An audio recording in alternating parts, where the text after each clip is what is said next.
Alright, so today I'm going to do a little bit of a different style of video. A lot of people have been asking me, how do you go from looking like this to looking like this? So basically, how do you lose weight? Now, losing weight is kind of vague. So what you're supposed to do is try to lose body fat. So there's a very big difference between losing weight and losing body fat. Losing body fat means you want to lose the fat on your body and get leaner while you maintain muscle. But losing weight means you're losing weight from either muscle, fat, or water. Now, you don't want to lose weight from muscle because that's very unhealthy for both men and women. If you guys want to do more research on it, muscle is very crucial for bone support and just many other functions for your body to maintain homeostasis. So everyone needs muscle. Muscle is just not for bodybuilders. Everyone needs muscle. Make sure you guys are listening to this because I'm going to try to simplify it to the basic principle. There's many programs online and there's many trainers at the gym that's going to charge you $300 a month for this information, and they've never actually even done it. So to break it down, you've probably heard this many times. To lose body fat, it's a game between calories in versus calories out. So a lot of people understand that, but they get confused of where to start. First, you want to find out what your BMR is. BMR stands for basal metabolic rate. Your BMR is basically how many calories you're burning if you're laying on the couch all day. So just how many calories your body is burning by just living without you spending any energy. So if you were to wake up,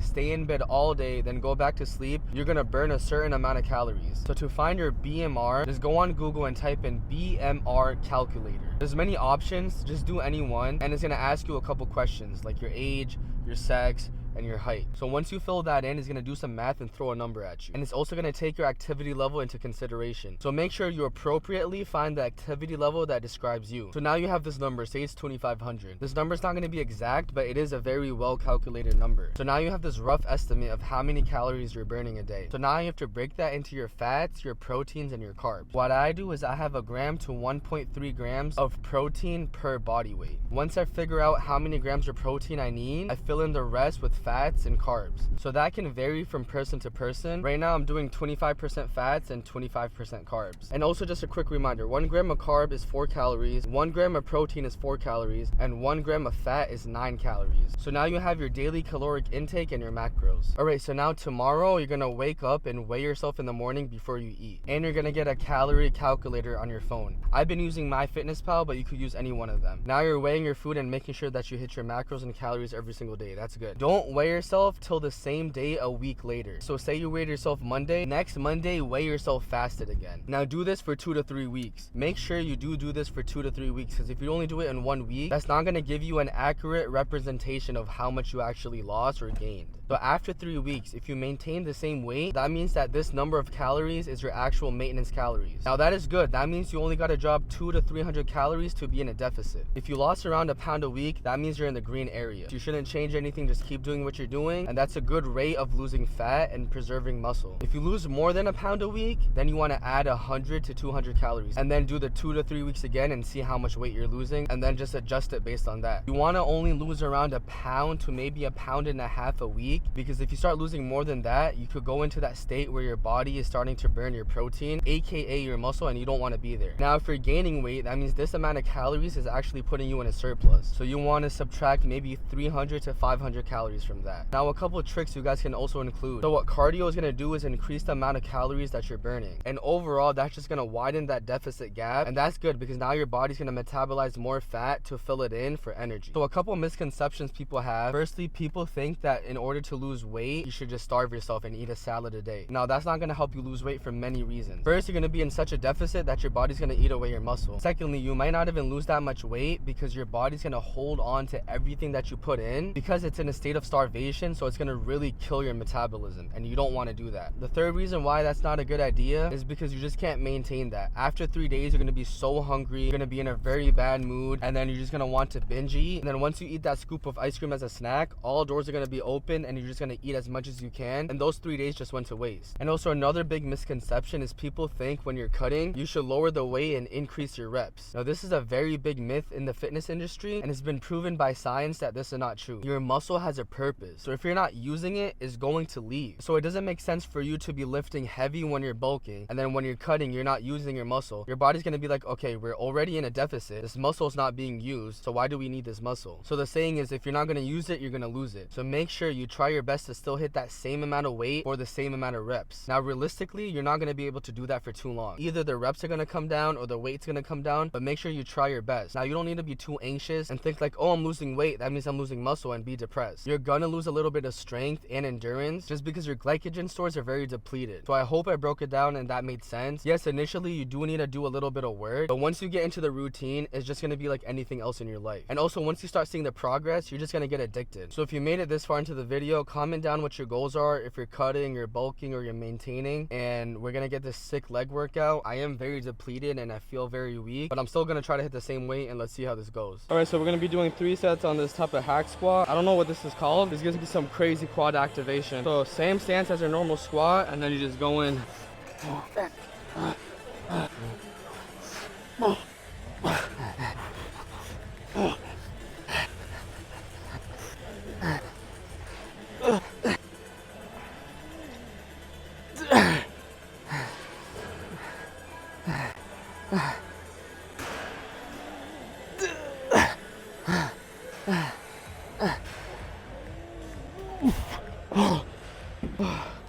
Ooh.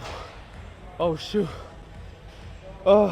So after that last set, I took like a 3-4 minute rest break. For sets like those, you want to take a good amount of rest break because you want your muscles to come back. If I went back to a working set a minute later and try to hit this weight, I wouldn't have been able to. So make sure you take your rest breaks according to the set. I'm nervous for this one. Come on, let's go. Stop being a little bitch. Oh.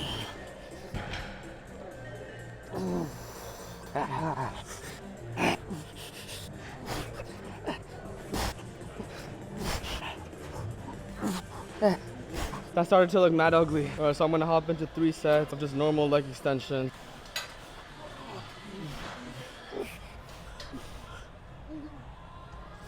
Drop set.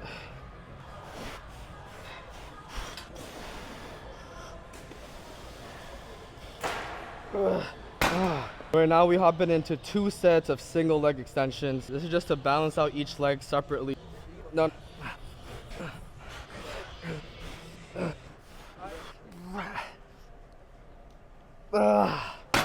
Alright, so we're gonna finish it off with 5 sets of these hamstring curls. So today was more of a quad focused leg day.